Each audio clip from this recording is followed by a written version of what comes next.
खासी पुरानी बात है। मुल्तान रेलवे स्टेशन के वेटिंग रूम में जो ही मैंने सुबह की नमाज के बाद दुआ के लिए हाथ उठाए, एक बुर्का पोश लड़की कमरे में दाखिल हुई। मैंने दुआ के बाद एक छलांग लगाई और इस बात का जवाब दिए बगैर कमरे से बाहर निकल गया। मैं गर्दिश आयाम की वजह से इंतहाई परेशान था। जमीन के झगड़े की वजह से मुखालफिन मुझे कत्ल करने पर तुले हुए थे। मैंने दिल में ख्याल किया कि शायद इन्होंने मुझे किसी चक्कर में फंसाने के लिए औरत को मेरे पीछे लगा दिया है, क्योंकि रात के 12 बजे साहिवाल से चलने वाली जिस गाड़ी में मैं सवार हुआ था, मेरे मुखालफिन भी इसी गाड़ी में सवार होने के लिए स्टेशन पहुंच गए। प्लेटफॉर्म पर जिस बेंच पर मैं बैठा था वो इसके करीबी बेंच पर बैठ गए। गाड़ी आई लेकिन मैं बैठा रहा। मेरा ख्याल था कि जब वो किसी डब्बे में बैठ जाएंगे तब मैं किसी और डब्बे में सवार हो जाऊंगा, लेकिन इनके तेवर इतने अच्छे ना थे। वो तो मेरे ही डब्बे में सवार होना चाहते थे। जब गाड़ी ने विसल दी तो मैंने भागकर लाइन पार की और गाड़ी की दूसरी जानब दौड़ता हुआ इंजन के करीबी वाले डब्बे में बैठ गया। वो भी आसानी से मेरा पीछा छोड़ने वाले ना थे। तलाश करते करते जब वो इस डब्बे के करीब पहुंचे तो मैं बैतुल खला में चला गया। वो मुझे यहाँ ना पाकर किसी और डब्बे में सवार हो गए। गाड़ी चल दी।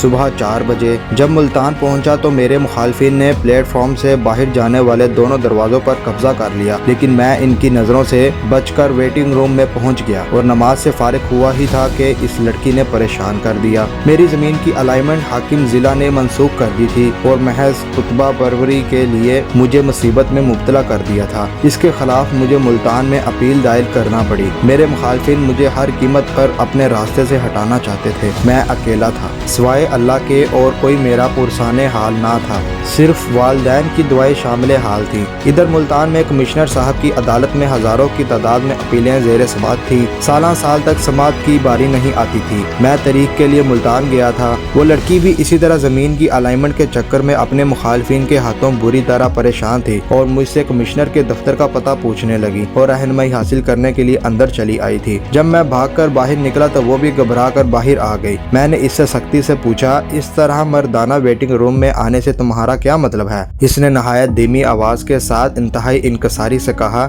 जी मैं तो आपसे सिर्फ एक बात पूछना चाहती थी। मालूम होता था कि हवास और कुवा इसका साथ नहीं दे रहे थे। जब मैंने इसकी ये हालत देखी तो इसका हौसला बढ़ाते हुए कहा, हाँ कहो, क्या कहना चाहती हो? इस पर इसने जमीन की अलाइनमेंट की मनसूखी और मुखालफिन की जोरस्तम की सारी दास्तान सुनाई। जब मैं सारी कहानी सुन चुका तो मैंने कहा कि मैं और आप दोनों ना इंसाफी का शिकार हैं। इत्मीनान रखो, अल्लाह ताला के यहाँ देर है अंधेर नहीं। हम कमिश्नर के दफ्तर रवाना हो गए। वहाँ मसल तलाश करना आसान काम नहीं था। इधर इस लड़की ने कहा कि मेरी वालदा का आखिरी जेवर भी फरोख्त हो गया है, जिसमें से सिर्फ 50,000 रुपए मेरे पास है। इसके बाद हमारे पास खाने के लिए भी कुछ नहीं होगा। मेरे माली हालत भी कुछ ऐसे ही थे, लेकिन दिल गवाही देता था कि मुसीबत के दिन टल जाने का वक्त करीब है। हमारी मसलें मिल गई थी। अब केस की समाअत के लिए वकील की जरूरत थी, लेकिन हमारे पास वकील करने के लिए पैसे नहीं थे। इत्तेफाक से पहले मेरे केस की समाअत हुई। अफसर मजाज इंतहाई इंसाफ पसंद थे।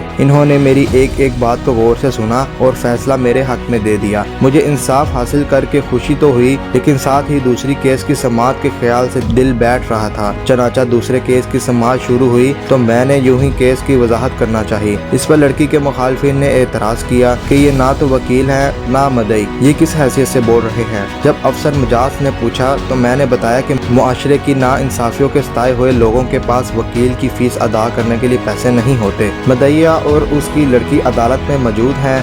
एक माँ के बेटे की हैसियत से मुझे इनकी जानब से बात करने की इजाज़त दी जाए। इस पर अफसर मजाद ने इजाज़त दे दी। बात मुख्तसर थी। मुखालिफ का वकील 1 घंटे की तकरीर में बड़े बड़े कानूनी दलाइल देने के बावजूद अदालत को कायल ना कर सका और अदालत ने माँ बेटी के हक में फैसला दे दिया। जब हम कमरा अदालत से बाहर निकले तो 2 मोटे मोटे आंसू मेरी कदमों पर गिरे। मुझे यूँ महसूस हुआ कि दोनों माँ बेटी रो रही हैं। वो फरते जज्बात से मुझसे लिपट गईं। माँ मेरी पेशानी पर बोसा दे रही थी, बेटी मेरे बाजू से लिपटी हुई थी। वो तशक्कुर आमेज नजरों से मेरी जानब देख रही थी कि इनके मुखालिफ फरीक से अदावत रखने वाले ग्रुप का एक नौजवान हमारे पास आया और इसने जमीन के ठेके के तौर पर 2500 रुपए की पेशकश की। साथ ही कहा कि कब्जा वगैरह हम जाने हमारा काम, आप रकम लें और रसीद लिख दें। हमने इसी वक्त ठेके की रकम ले ली और रसीद लिख दी। मैं जल्द घर जाकर अपने वालिदैन को खुशखबरी सुनाना चाहता था, इसलिए इनसे इजाज़त ली और घर वापस आ गया। मैं आज तक खुशी के इन लम्हात को नहीं भूल सका जो मुझे उस वक्त हासिल हुए।